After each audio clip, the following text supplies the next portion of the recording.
பூஞ்சோலை மாணவர்கள் அனைவருக்கும் வணக்கம். இன்றைக்கி 28 மே 2025 புதன்கிழமைக்குரிய நியூஸ் பேப்பர் பார்க்க போகிறோம். ஸோ ஹெட்லைன்ஸ் பார்த்தீங்க அப்படின்னா, பயங்கரவாத போர் வியூகத்துக்கு உரிய பதிலடி அப்படின்னு சொல்லிட்டு பிரதமர் மோடி சொல்லியிருக்காரு. பாகிஸ்தானுக்கு மறுபடியும் எச்சரிக்கை விடுத்திருக்காரு. இதில் எக்ஸாம் பாயிண்ட் ஆஃப் வியூவில் நம்ம பார்க்க வேண்டியது என்ன அப்படின்னு சொல்லி பார்த்தீங்கன்னா, இந்த தாங்க வசுதெய்வ குடும்பகம் அப்படின்னு சொல்லிட்டு சொல்கிறாங்க. வசுதெய்வ குடும்பகம் அப்படின்னா உலகமே ஒரே குடும்பம் அப்படின்னு சொல்லிட்டு அர்த்தம். இதுதான் இந்தியாவோட பாரம்பரியமான மாண்பு அப்படின்னு சொல்லியிருக்காரு.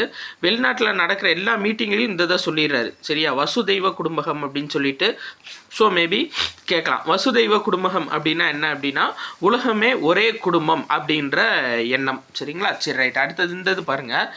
ஸோ ஜம்மு காஷ்மீரில் பஹல்காம் தாக்குதலுக்கு அப்புறம் அங்கே முதலமைச்சர் ஓமர் அப்துல்லா, சரியா, ஜம்மு காஷ்மீரோட முதலமைச்சர் ஓமர் அப்துல்லா தலைமையில் சிறப்பு அமைச்சரவை கூட்டம் அங்கே நடைபெற்றிருக்கு. ஸோ அங்கே அது முடியவும் சைக்கிளில் பயணம் மேற்கொண்டிருக்காரு. இந்த பஹல்காமில் ஜம்மு காஷ்மீர் யூனியன் பிரதேசத்தோட முதல்வர் ஓமர் அப்துல்லா. சரியா, இதில் என்ன விஷயம் அப்படின்னா, இது எதுக்காகனா டூரிஸ்ட் மறுபடியும் வரணும். ஸோ பயம் இல்லாமல் அவங்க பஹல்காமுக்கு வரணும் அப்படின்றதுக்கான ஒரு நோக்கத்தில் இது நடத்தப்பட்டிருக்கு. சரிங்களா, அப்போ ஜம்மு காஷ்மீரோட முதல்வர் யார் அப்படின்னு சொல்லி கேட்பாங்க, ஓமர் அப்துல்லா. சரியா, அடுத்தது பாருங்கள், முக்கியமானது இந்ததுங்க, உழவரை தேடி திட்ட முகாம். ரொம்ப ஒரு முக்கியமான ஒரு திட்டம் புதுசாக கொடுத்துருக்காங்க. உழவரை தேடி திட்டம். சரிங்களா, அதுக்கான முகாம் நடைபெறுகிறதுன்னு கொடுத்துருக்காங்க. உழவரை தேடி அப்படின்னா என்னென்னா, அதாவது உழவர்களை அவர்களின் கிராமத்திற்கே சென்று சந்தித்து தேவையான ஆலோசனைகளை வழங்குறது. சரிங்களா, உழவர்களோட கிராமத்துக்கே போய் தேவையான ஆலோசனை வழங்குறது. பயிர் சார்ந்த தொழில்நுட்பங்களையும் விளக்கி சொல்கிறது தான் என்ன அப்படின்னா இந்த உழவரை தேடி திட்டம். சரியா, ரொம்ப முக்கியமான ஒரு திட்டங்க, ஞாபகம் வச்சுக்கோங்க. இதில் யார் வருவாங்க அப்படின்னா, வேளாண்மை உழவர் நலத்துறை சார்பாக கால்நடை பராமரிப்புத்துறை வருவாங்க. ஃபஸ்ட்டு வேளாண்மை துறை வருவாங்க, கால்நடை பராமரிப்புத்துறை, கூட்டுறவுத்துறை அலுவலர்கள், வேளாண் அறிவியல் நிலைய விஞ்ஞானிகள், இவங்க எல்லாமே சேர்ந்து போய் கிராமங்களுக்கு போய் உழவர்களுக்கு தேவையானதை செஞ்சு தர்றதா என்னன்னா உழவரை தேடி திட்டம். அடுத்தது பாருங்க, இந்ததுங்க, அதாவது பழனி உட்பட 3 இடங்களில் மூத்த குடிமக்களுக்கான தங்குமிடங்கள்னு சொல்லியிருக்காங்க.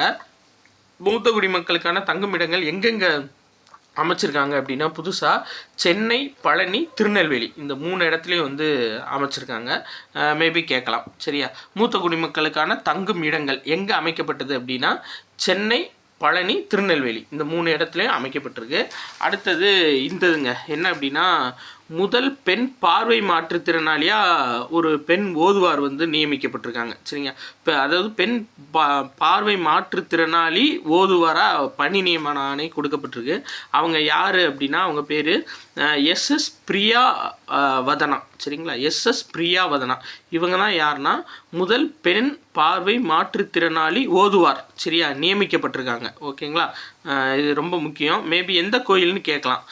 திருவான்மியூரில் பாம்பன் குமரகுருதாச சுவாமிகள் கோயில். சரியா, அதாவது திருவான்மியூரில் இல்லை, பாம்பன் குமரகுருதாச சுவாமிகள் கோயில். சரியா, இந்த கோயிலில் தான் முதல் பெண் பார்வை மாற்றுத்திறன் பெண் ஓதுவார் நியமிக்கப்பட்டிருக்காங்க. அவங்க பேர் என்ன அப்படின்னா எஸ்எஸ் பிரியா வதனா. ரொம்ப முக்கியமானதுன்றதுனால திரும்ப நான் சொல்கிறேன், நீங்கள் ஞாபகம் வச்சுக்கோங்க, பிரியா வதனா. சரிங்களா, சரி ரைட். அடுத்தது பாருங்கள்,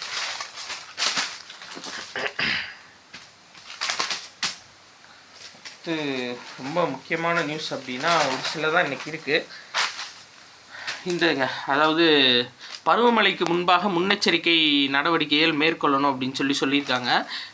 இதில் எக்ஸாம் பாயிண்ட் ஆஃப் வியூவில் பார்க்க வேண்டியது இதுதான், டிஎன் அலர்ட் செயலி. சரியா, டிஎன் அலர்ட் செயலி எதுக்காக அப்படின்னா இந்த தமிழ்நாட்டில் வானிலை சார்ந்த இன்ஃபர்மேஷனை தெரிந்து கொள்ள, முக்கியமாக இந்த பருவமழை எப்போ தொடங்கும், அதுக்கான செயல்பாடுகள் எப்படி இருக்கும் அப்படின்னு சொல்கிறது தான் இந்த டிஎன் அலர்ட் செயலி. அதே மாதிரி இந்த 1913 அப்படின்ற நம்பர் நியூஸ் பேப்பரில் இடையில இருந்துச்சுங்க. இந்த 1913 அப்படின்ற டோல் ஃப்ரீ நம்பர் எதுக்கு அப்படின்னா, சென்னை கார்ப்பரேஷன் சார்ந்த கம்ப்ளைண்ட்ஸை நம்ம உள்ள இன்ஃபார்ம் பண்ணுறதுக்கு. சரிங்களா? இந்த பருவமழை வந்து பருவமழையினால் சென்னையில் எந்த பகுதி பாதிக்கப்பட்டுச்சு அப்படின்னா 1913 அப்படின்ற நம்பருக்கு கால் பண்ணோன்னா அந்த பாதிக்கப்பட்ட பகுதியை வந்து சீரமைக்கிறதுக்காக வந்துடுவாங்க. எங்கேருந்து அப்படின்னா சென்னை கார்பரேஷன்லேருந்து. அப்போ இந்த 1913 நம்பரும் இந்த டிஎன் அலர்ட் செயலியும் ரொம்ப முக்கியம். அடுத்து பாருங்கள், இந்த மாநிலங்களவை தேர்தல் நடைபெற போகுதுன்னு சொன்னாலங்க. அதில் வந்து பார்த்தீங்கன்னா அதிகாரி யார் அப்படின்னா மாநிலங்களவை தேர்தல் நடத்துகிற அதிகாரி சட்டப்பேரவை கூடுதல் செயலர் பி சுப்பிரமணியம். சரியா? உதவி தேர்தல் நடத்தும் அதிகாரி யாருன்னா பேரவை துணை செயலாளர் கே ரமேஷ். சரிங்களா? அவங்க 2 பேரும் முக்கியம்.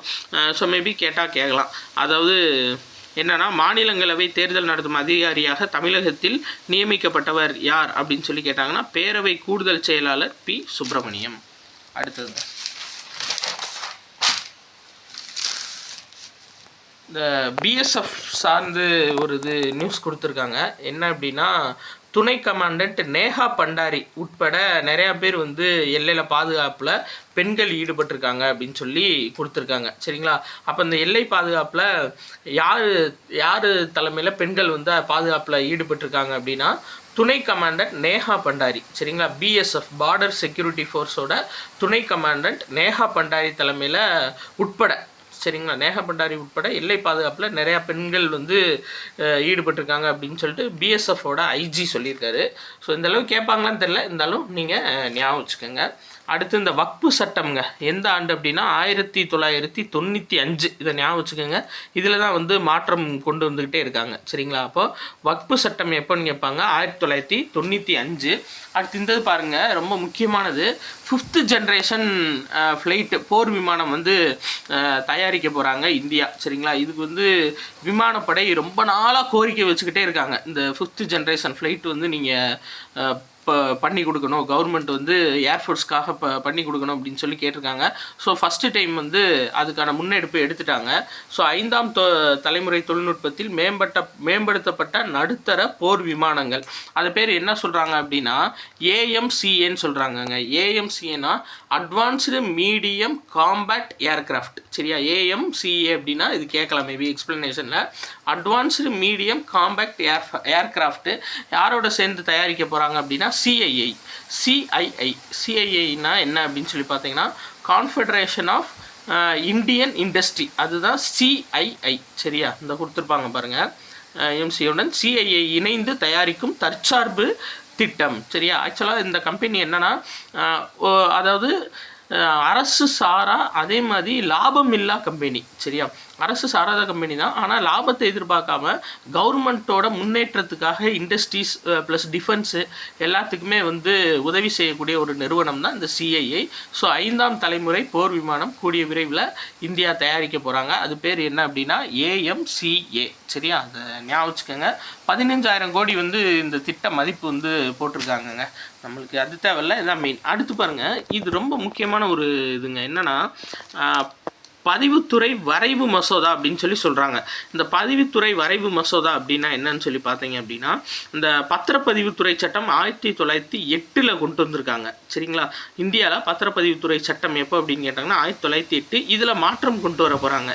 என்ன மாற்றம் அப்படின்னா காகித பயன்பாடின்றி இணைய வழியில் குடிமக்களை மையமாக கொண்ட நவீன பத்திரப்பதிவு முறை. சரிங்களா? மாதிரி பத்திரம் வந்து நம்ம மெனக்கிட்டு எழுத்துப்பூர்வமாக எழுதி வாங்காமல் டிஜிட்டல் பயன்பாட்டில் ஃபுல் அண்ட் ஃபுல் பத்திரப்பதிவும் கொண்டு வர போகிறாங்க. அது பேர் தான் என்னென்னா பத்திரப்பதிவுத்துறை மசோதா 2025. சரியா? அதுக்கான வரைவு தயாரிக்கப்பட்டிருக்கு.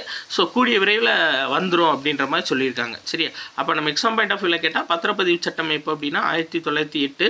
இந்த பத்திரப்பதிவுத்துறை மசோதாவோட நோக்கம் என்ன அப்படின்னா ஃபுல் அண்ட் ஃபுல் டிஜிட்டலைஸாக கொண்டு வர்றாங்க. அடுத்தது பாருங்கள்,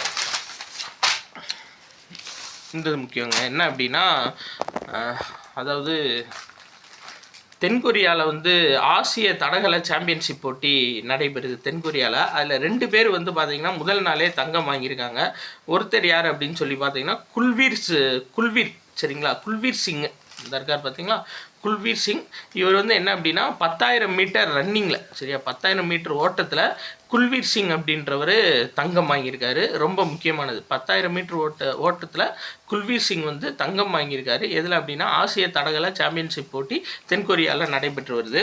இன்னொருத்தர் யார் அப்படின்னு சொல்லி பார்த்தீங்கன்னா செர்வின் செபாஸ்டியன், தமிழ்நாட்டை சேர்ந்தவருங்க. ஸோ கட்டாயம் கேட்கலாம், என்ன வீரர்னு கேட்கலாம். தடகள வீரர் செர்வின் செபாஸ்டியன். இவர் வந்து 20 கிலோமீட்டர் நடைப்பந்தயம் போட்டியில் வந்து வெண்கல பதக்கம் வென்றிருக்காரு. ஸோ 2 பேர் முக்கியம். யார் அப்படின்னா இந்த குல்வீர் சிங், இவர் வந்து ரன்னிங்கு 10,000 மீட்டர் ரன்னிங்கு. அதே மாதிரி செர்வின் செபாஸ்டியன் யார் அப்படின்னா 20 கிலோமீட்டர் நடைப்பயணம் போட்டி. சரியா, இவர் வெண்கல பதக்கம் வாங்கியிருக்காரு. அடுத்து பாருங்கள், நம்ம ஏற்கனவே சொன்ன நியூஸ் தான் நேற்று வந்து கொடுத்துருக்காங்க. என்ன அப்படின்னா ஃபஸ்ட்டு வந்துட்டு பத்ம பூஷன் விருதுங்க. பத்ம பூஷன் விருது நல்லி குப்புசாமி செட்டி அவருக்கு கொடுத்துருக்காங்க, தொழிலதிபர். அதே மாதிரி நடிகை சோபனாக்கு வந்து கொடுத்துருக்காங்க. சரியா, அடுத்து இந்த பாருங்கள், இது நான் சொல்லிடுறேன், நீங்கள் பாஸ் பண்ணி கூட எழுதி வச்சுக்கோங்க, ஏன்னா ரொம்ப முக்கியமானதுங்க. அதாவது பத்மஸ்ரீ விருது, பத்ம பூஷன் விருது 2 பேர், நல்லி குப்புசாமிக்கும் நடிகை சோபனாக்கும். அடுத்து பத்மஸ்ரீ விருது யார் யாருக்கு கொடுத்துருக்காங்க அப்படின்னா அதாவது பாரதி ஆய்வாளர் சீனி விஸ்வநாதன் அவருக்கு கொடுத்துருக்காங்க. பறை இசை கலைஞர் வேலு ஆசான், ரொம்ப முக்கியங்க. இவங்கெல்லாம் எந்த துறையை சேர்ந்தவங்கன்னு கேட்பாங்க, கட்டாயம் கேட்பாங்க. சரிங்களா, அதை ஞாபகம் வச்சுக்கோங்க. பறை இசை கலைஞர் வேலு ஆசான். புதுச்சேரியத்தின் தவில் இசை கலைஞர் தட்சிணாமூர்த்தி. சரியா, அதாவது இப்படி ஞாபகம் வச்சுக்கோங்க. அதாவது பறை வந்து ஆசான் இருந்தால் தான் கற்றுக்க முடியும் அப்படின்னு ஞாபகம் வச்சுக்கோங்க. பறை வேலு ஆசான். அதே மாதிரி தவில் வருதா தட்சிணாமூர்த்தி அப்படின்னு ஞாபகம் வச்சுக்கோங்க. அடுத்து தெருக்கூத்து கலைஞர் யாருன்னா புரிசை கண்ணப்ப சம்பந்தன். சரிங்களா, அப்போ தெருக்கூத்துலாம் நடத்துனாங்க அப்படின்னா அந்த கண்ணில் மைய போட்டு மேக்கப்லாம் போட்டிருப்பாங்கல்ல, அப்படின்னு வச்சுக்கோங்க. தெருக்கூத்து கலைஞர் யாருன்னா புரிசை கண்ணப்ப சம்பந்தன். அடுத்து கணினி பொறியாளர் சேதுராமன் பஞ்சநாதன். சரிங்களா, இப்போ கம்ப்யூட்டர் இன்ஜினியராக இருந்தால் யாருமே பஞ்சத்தில் இருக்க மாட்டாங்க, நல்ல சம்பளம் கிடைக்கும். அப்போ கணினி பொறியாளர் சேதுராமன் பஞ்சநாதன். சரியா, ரொம்ப ரொம்ப முக்கியங்க. அதனால தான் நான் ஷார்ட்கட்டோட சொல்கிறேன். ஸோ பத்ம பூஷன் விருதும் பத்மஸ்ரீ விருதும் கண்டிப்பாக நீங்கள் நோட்டு போட்டு எழுதி வச்சுக்கோங்க. ஸோ இன்றைக்கி முக்கியமான நியூஸஸ் ஃபுல்லாக நம்ம பார்த்துட்டோம். பிடிச்சிருந்தா உங்கள் ஃப்ரெண்ட்ஸ் எல்லாத்துக்குமே ஷேர் பண்ணுங்கள். நன்றி.